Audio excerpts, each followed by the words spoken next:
I was driving through Virginia when my car finally gave up. It was past midnight. No gas stations. No people. Just trees, and rain. Then I saw it.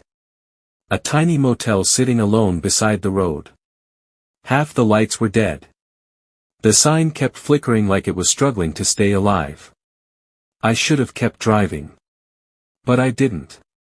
The old man at the front desk barely looked at me. He handed me a key and whispered, "Don't bother the guest in room 8.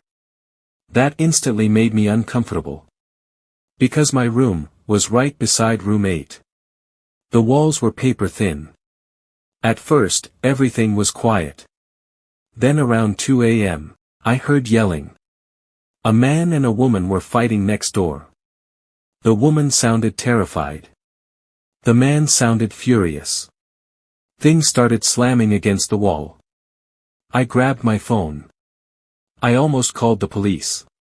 But then something felt wrong. The voices were too perfect. Too dramatic. Almost like actors in a movie. Then I noticed something horrifying. Every sentence had the exact same voice. The man and the woman. It was the same person. I froze. The guy next door was performing both sides of the argument by himself. And he was good at it. Way too good. 1 second he sounded like a crying woman. The next second, his voice dropped into this deep aggressive growl. It didn't sound human anymore. I slowly walked toward the window. And that's when I saw him. A skinny man standing alone in the middle of the room. No TV. No phone. No one else. Just him. Talking to himself. Then suddenly, he stopped. His head slowly turned toward my window. His eyes locked onto mine. And he smiled. My stomach dropped. The lights in his room turned off instantly. Everything went silent. Then, I heard my motel door creak. Very slowly. Footsteps. Right outside my room. Back and forth. Back and forth. Then a new voice appeared. A little girl. Right outside my door. Please help me. I almost opened it. But something felt wrong again.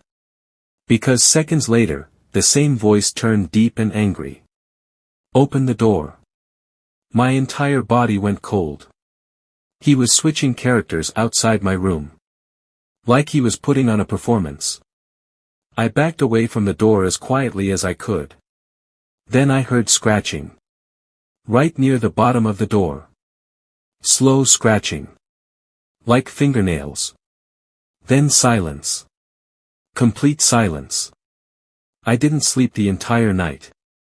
Around 4 a.m., I finally called the front desk. No answer. I packed my stuff immediately. The second the sun came up, I ran to my car. As I passed room 8, the curtains moved. Just slightly. And there he was. Standing completely still. Watching me leave. Smiling again.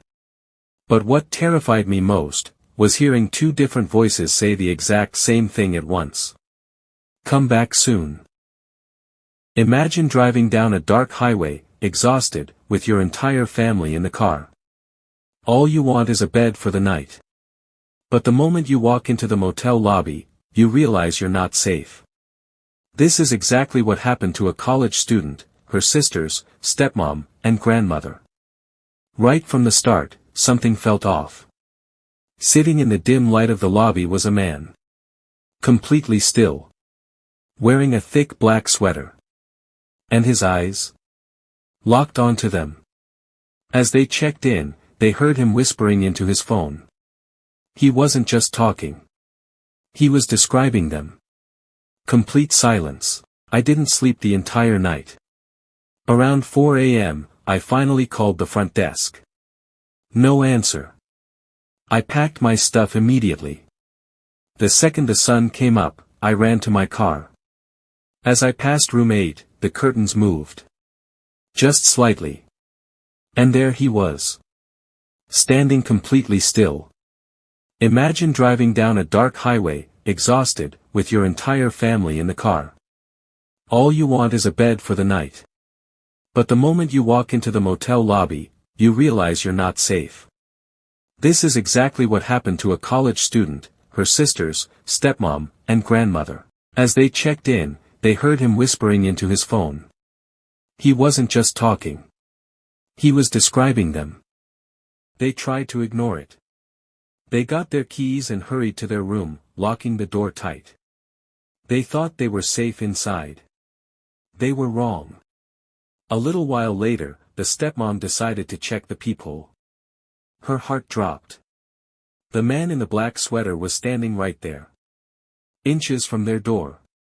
Just staring. Silently.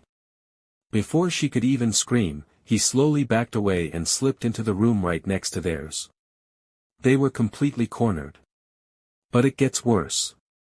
Peeking through the window, the family saw him look down into the parking lot. He raised his hand and made a sharp, sudden signal.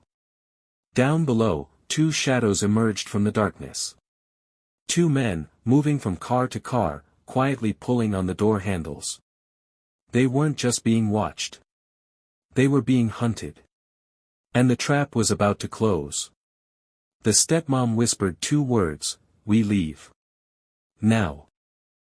Imagine checking into a completely empty motel in the middle of nowhere, only to realize you aren't actually alone. A couple was driving down to Florida when the roads got dark, and the storm got heavy. They needed a place to sleep. Fast. They found an old, run-down motel. No other cars. No noise. Just pitch-black silence. The owner handed them the keys and said, "You're the only ones here tonight." They walked to their room, feeling relieved. But then, out of the shadows, a massive figure stepped out. A giant man, wearing a heavy winter trench coat, in the middle of a humid Florida night. He looked at them, smiled a cold, empty smile, and whispered, "Don't worry, I'm just staying upstairs." They hurried into their room and locked the door. Their hearts were pounding. Something felt terribly wrong. 10 minutes passed. Complete silence. Then, a heavy shadow blocked the light under their door. Someone was standing right outside. Not moving. Just breathing. The narrator peeked through the window blinds. The giant man in the trench coat had walked into the middle of the empty, flooded parking lot. He turned around, looked directly up at their window, and just stared. 4 hours. He didn't blink. He didn't move an inch. He just stood in the rain, watching them. As soon as the sun came up, the couple grabbed their bags and ran to the front desk to check out. The narrator, trembling, told the motel owner, "Hey, that giant guy's staying upstairs, he's acting really creepy. He watched us all night." The owner stopped typing. The color drained from his face. He looked at them and said, "I told you last night. I haven't rented out a room upstairs in 6 months. You two are the only souls in this entire building." To this day, they don't know who, or what, was standing in that parking lot. So tell me, if you looked out your window tonight and saw someone staring back, would you lock the door, or would you run? Let me know in the comments.